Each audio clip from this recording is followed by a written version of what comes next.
Hello student, welcome to creative tuition class. Student, यदि आप इस चैनल पर नए हो और आपने तो चैनल को सब्सक्राइब नहीं किया है तो प्लीज नीचे दिए गए सब्सक्राइब के बटन को क्लिक करें और चैनल को सब्सक्राइब करें और बेल आइकन का बटन जरूर दबाएं ताकि जो भी वीडियो आते हैं उसकी नोटिफिकेशन आपके पास जल्द से जल्द पहुंच सके। तो स्टार्ट करता हूं। जो वीडियो लेकर आए वो है MS second year political science और जो आपकी बुक है वो है MGPE 011 गांधीवादी अध्ययन कार्यक्रम। जो बुक है उसका जो चैप्टर है इकाई जो 9 है वो है खाद्य सुरक्षा। इसके ऊपर मतलब एक तरीके खाद्य सुरक्षा के ऊपर एक तरीके क्वेश्चन आ सकता है कि भारत पर इसका क्या प्रभाव पड़ा है और खाद्य सुरक्षा क्या होती है और इसको किस तरीके से इसके उपाय हैं जिसको हम एक तरीके खाद्य सुरक्षा को सुनिश्चित कर सकते हैं। तो इसके बेस पे क्वेश्चन आता है। अभी तक जो भी मैंने इस चैप्टर से मतलब इस बुक से रिलेटेड जो भी चैप्टर डाले हैं वो इंपॉर्टेंट चैप्टर है जिसके बेस पर एग्जाम में क्वेश्चन आते हैं। तो अभी जो चैप्टर मैं आपको बता रहा हूँ वो है खाद्य सुरक्षा कि खाद्य सुरक्षा होती क्या है। तो खाद्य सुरक्षा क्या होती है, गरीब जो भी लोग हैं, गरीब लोग हैं वहां तक खाद्य पहुंचना और वहां तक सामर्थ्य प्राप्त करना उनके द्वारा, उसको बोलते हैं खाद्य सुरक्षा। तो स्टार्ट करते हैं पहले फर्स्ट पॉइंट से कि खाद्य सुरक्षा का अभिप्राय सभी लोगों के लिए सदैव भोजन की उपलब्धता। कहने मतलब है कि सदैव खाने की उपलब्धता एक तरीके से लोगों के पास होनी चाहिए तभी वो खाद्य सुरक्षा कहला सकती है।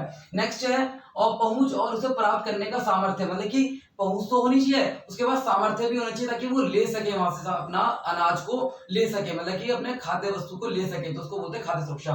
तो दोबारा रिपीट करता हूँ, खाद्य सुरक्षा का अभिप्राय सभी लोगों के लिए सदैव खाने की उपलब्धता और प्राप्त करने के लिए सामर्थ्य होना बहुत जरूरी है जिसको खाद्य सुरक्षा कहते हैं। नेक्स्ट, खाद्य सुरक्षा का अर्थ है गरीब रेखा के नीचे रहने वाले गरीबों को पर्याप्त खाद्य सुलभता, मतलब खाद्य की चीजें सारी प्राप्त होनी चाहिए। एक तो पहले खाद्य पहुंच होना चाहिए और उसमें सामर्थ्य होना चाहिए, उसके पास और आर्थिक मतलब की व्यवस्था होनी चाहिए, मतलब पैसा होना चाहिए। तो ये तीन चीजें, पहला उसके पास पहुंच होनी चाहिए और उसके पास पैसा होना चाहिए। तो पैसा होगा जब भी वो अनाज को खरीद सकता है। तो इस तरीके से उसके पर्याप्त खाद्य सुलभता होनी चाहिए। नेक्स्ट है योजना आयोग के अनुसार ग्रामीण क्षेत्रों में प्रति व्यक्ति जो है 2400 कैलोरी और शहरी में 2100 कैलोरी एक तरीके से अनाज जरूरी होते हैं, मतलब कि कैलोरी लेना बहुत जरूरी है, एक व्यक्ति को एक तरीके से कैलोरी लेना बहुत जरूरी है।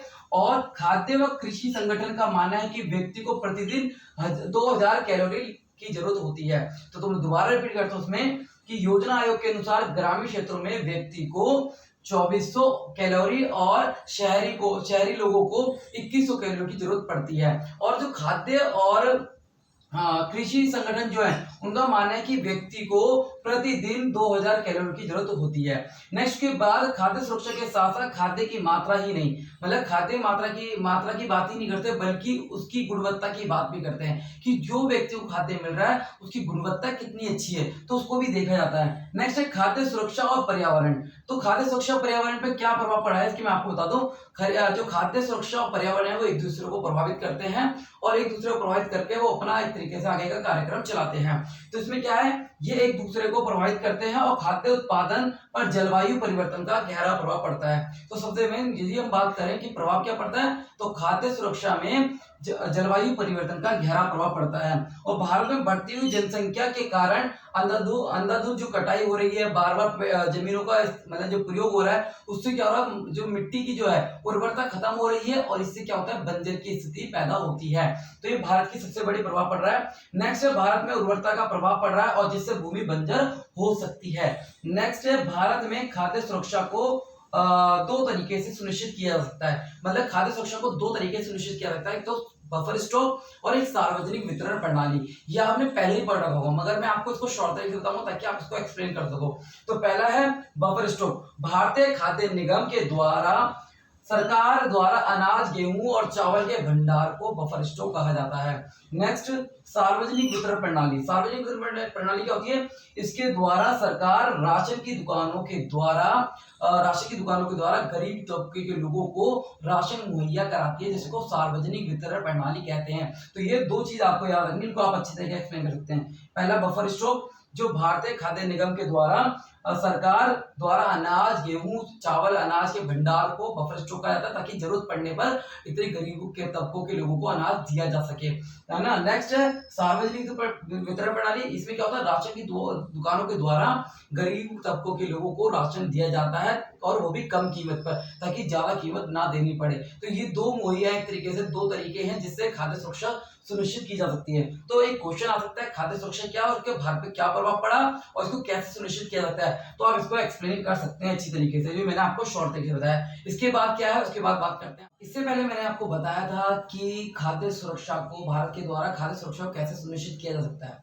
मैंने बताया आपको बफर स्टॉक, सार्वजनिक वितरण प्रणाली, और उनमें से एक है एकीकृत बाल विकास योजना। ये बहुत इंपॉर्टेंट है, ये भी ये केंद्र सरकार द्वारा 1975 में शुरू की गई और इस योजना में गर्भवती महिलाओं, दूध पिलाने वाली माताओं और 6 वर्ष तक के जो बच्चे हैं उनको विशेष सुविधा दी जाती है।